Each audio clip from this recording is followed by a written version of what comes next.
शक है क्या चाय बनानी आती है? ये भी शक के दायरे में है, चाय भी नहीं बनानी आती होगी भाई साहब, ये भी जुमला ही होगा। जुमले पे जुमला, झूठ पे झूठ चल रहा है। तो हम इनको ये कहना चाहते हैं, अरविंद केजरीवाल को जेल के अंदर डाल दिया, संजय सिंह को जेल के अंदर डाल दिया, मनीष सिसोदिया को जेल के अंदर डाल दिया, सतिंदर जैन अभी भी जेल में है। कौन है वो? सतिंदर जैन ने अस्पताल बनाए, मनीष सिसोदिया ने स्कूल बनाए, अरविंद केजरीवाल ने दिल्ली का इंफ्रास्ट्रक्चर बनाया, राजनीति को नई दिशा दी, देश की दिशा राजनीति को। संजय सिंह ने पार्लियामेंट में अंबानी अडानी भाई भाई, मोदी अडानी भाई भाई के नारे लगाए, तो कहते अंदर कर दो, इनको अंदर डाल दो जेल में। अरे भाई साहब, कोई जेल हमको रोक नहीं सकती। मैंने सोचा है, आपको पहले ही बताया, अरविंद केजरीवाल को तो अंदर कर लोगे, लेकिन उसकी सोच को किस जेल में कैद करोगे मुझे बता दो। हम वो पत्ते नहीं जो शाख से टूट कर गिर जाएंगे। आंधियों को कह दो अपनी औकात में रहें। हम डरने वाले लोगों में नहीं है, हम किसी और मिट्टी के बने हुए हैं, अपने अपने करियर छोड़ के आए हैं, पैसे कमाने वाले काम छोड़ के आए हैं। हम देश के लिए, हम लोगों के लिए हैं। अभी मिराज मुझे बोल रहा था कि आपने पंजाब में कितने टोल प्लाजा बंद कर दिए। मैं आपको बताना चाहता हूं, 16 मार्च 2022 को हमने सरकार बनाई थी, 2.5 साल हो गए, आज तक 16 टोल प्लाजे जो सड़कों पर लगे हुए थे हमने बंद कर दिए भाई साहब। क्योंकि आप भी उसी रोड से आते हो, होशियारपुर से, पठानकोट से, दिल्ली से घर आते हो, बहुत से टोल प्लाजा बंद कर दिए। 16 टोल प्लाजे का मतलब है 62 लाख एक दिन का पंजाबियों का जेब में बचता है।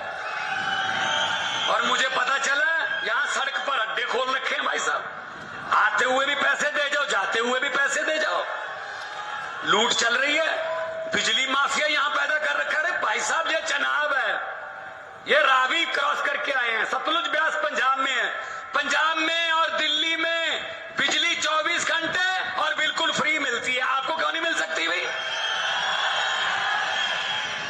नीयत साफ होनी चाहिए। नीयत सबसे पहले तो नेता की नीयत साफ होनी चाहिए। अब इनके देख लो, बीजेपी के नेता की नीयत क्या है? जिस देश में जाता है वहां अडानी का कामकाज शुरू हो जाता है। श्रीलंका चले जाओ, वहां शुरू कर लेता है, बांग्लादेश चले जाओ, कीनिया चले जाओ। असल में वो प्रधानमंत्री विदेश दौरे पे नहीं जाता, अडानी उनको बिजनेस दौरे पे लेके जाता है कि यहां मेरा काम शुरू करवा दीजिए। और फिर कहते हैं ना खाऊंगा ना खाने दूंगा, भ्रष्टाचार खत्म कर दूंगा। ये बात तो अच्छी है मोदी की कि भ्रष्टाचार को खत्म कर दूंगा, क्योंकि जितने भी भ्रष्टाचार करने वाले थे वो तो बीजेपी में ले लिए, सब भ्रष्टाचारियों को इकट्ठा कर लिया। तो भाई साहब, आपने जो किया है कमाल, उसके लिए आपको सजदा करता हूं, उसके लिए आपको सलाम करता हूं कि इन वादियों में आपने अरविंद केजरीवाल का एक सोच का बीज जो है वो उगा दिया। यहां से सोचो गोवा, यहां पर हमारा एमएलए, पार्लियामेंट में हमारा हिस्सा, असेंबली में, पंजाब में हमारी सरकार, दिल्ली में हमारी सरकार, गुजरात में हमारे एमएलए 5, मध्य प्रदेश में हमारा मेयर महरौली में, चंडीगढ़ में हमारा मेयर, चंडीगढ़ में हमारा कारपोरेशन, गोवा में हमारे एमएलए 2। यहां से गोवा तक आम आदमी पार्टी सिर्फ 10 साल में फैल गई। यही डर है इनको कि सबसे ज्यादा तेजी से फैलने वाले लोग हैं और लालच इनको कुछ है नहीं, और देसी लोग हैं, आम लोग हैं, कोई इनको हाई फाई ये वो नहीं चाहिए, ये तो हमें खत्म कर देंगे। और यही चीज है कि जितनी देर आप लोग हमारे साथ हो उतनी देर हमें किसी चीज का डर नहीं है। उसी चीज, जब तक आप लोगों का साथ है, जब तक आप लोगों का साथ है, हमें किसी चीज का डर नहीं है, क्योंकि वक्त की कमी है। और हमारे नेता जिन्होंने देश की दशा दिशा बदली, और जिन्होंने बड़े बड़े नेताओं को, 56 इंच के सीने वालों को पसीने छुटवा दिए, जब उनका नाम आता है तो थर थर कांपते हैं। उनको भी सुनना है मैं, आखिर में यही कहूंगा, जैसा कि मिराज भाई ने कहा है, पहली बात तो मुझे इस बात का इल्म है कि यहां से बहुत से लोग पीजीआई में जाते हैं चंडीगढ़ इलाज करवाने। शर्म की बात है, यहां से पहुंचते पहुंचते कितने लोग रास्ते में दम तोड़ जाते होंगे। अगर यहीं पे आपको पीजीआई जैसे हॉस्पिटल मिले तो क्यों जाएं हम ना। और दिल्ली में, पूरे देश से दिल्ली में इलाज करवाने आते हैं। 22 स्टेटों में, अब तो 23 हो गए हरियाणा मिला के, 23 स्टेटों में इनकी सरकार है बीजेपी की।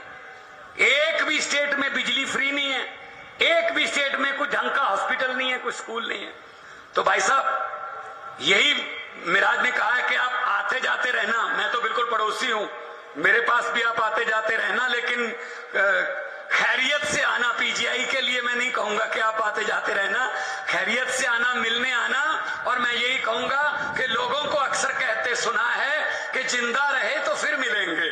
लोगों को अक्सर कहते सुना है कि जिंदा रहे तो फिर मिलेंगे, लेकिन इस दिल ने कहा है मिलते रहे तो जिंदा रहेंगे। तो 2 नारे लगाऊंगा, दोनों हाथ ऊपर करके। ये वादियों में से निकल के आवाज दिल्ली तक पहुंचे और उन भ्रष्टाचारियों के घरों के कांच की जो शीशे हैं वो उनको